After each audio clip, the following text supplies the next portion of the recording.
Have you ever noticed that your neighbors, your friends, or even those people on TV always seem to have something better than you? Their house always is neat and clean. Their kids are always perfect. They have a wonderful husband. They have a wonderful wife.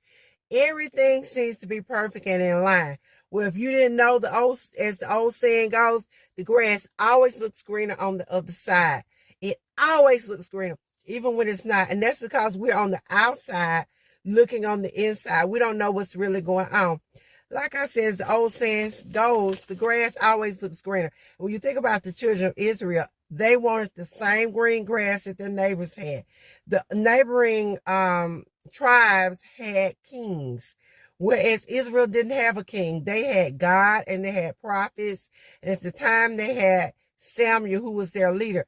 They decided they wanted a king. They wanted to look like everyone else. They wanted to do what everyone else was doing. God was not pleased with this. And at first, Samuel was grieved of spirit because he felt like Israel was rejecting him.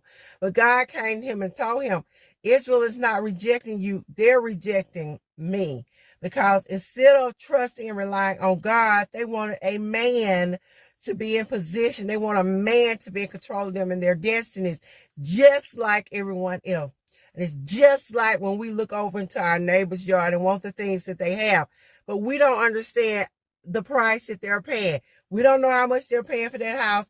We don't know how good or bad that husband is that they have. We're just going off of what it looks like. We can't always just stand on the outside looking over into our neighbor's yard saying, God, why don't I have this? Why don't I have that? God tells us in his word that he's no respecter of person.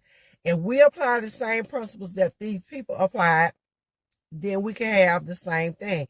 And I'm not talking about coveting thy neighbor's house, wanting that exact thing that they have. I'm talking about God will give you your own thing.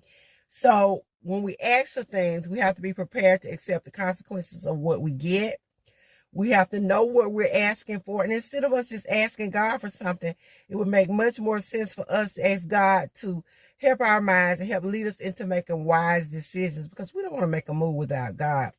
We don't know what God knows because he sees all things. He knows all things. And there's some things that he knows that we don't know. We may not be ready for that blessing yet. It may not be a blessing. It may actually be a curse. So when we're asking God for things, let us be careful that we're not coveting our neighbor's house, that we're not looking over into our neighbor's yard. We're not just wanting something because our neighbors have it. Because as the old story goes with kings, because we know the story of what happened with King Saul. Saul was the man that God chose for them to be king, but Saul proved to be more of a headache than he was worth. The children of Israel really got took through some things that they shouldn't have had to go through because they were insisting upon having a king just like their neighbors. So I leave with you today that the grass is not always as green as it looks on the other side. Let's be careful of what we wish and ask for. And I'll see you guys in the next. If you happen to not know where you are, my name is LaWanda Shields, and this is Two Cute Life Lessons, where we talk about biblical truths and spiritual ways of living. And I will see you guys in the next video.